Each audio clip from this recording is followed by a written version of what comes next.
anayon lang nga maminaw ta sa pulos Ginoo. Tama po na. Wala mi supak ana, pero ang question asa man ta maminaw.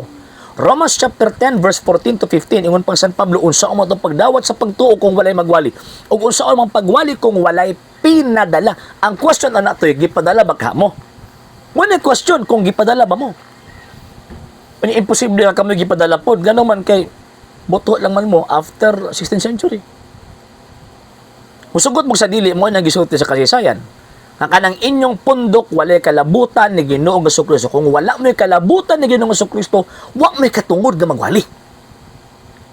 Kung mo'y kalabutan nga naman, kaya ang iyong gisugo karon man panlakaw mo.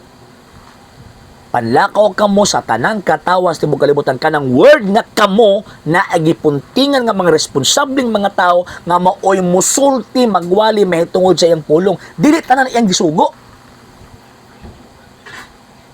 Wala nga, magbantay-bantay ta, kini mga sulpot ng mga amigo, kung pistoryaw niya, mura pa sila makorek. Magbantay ta.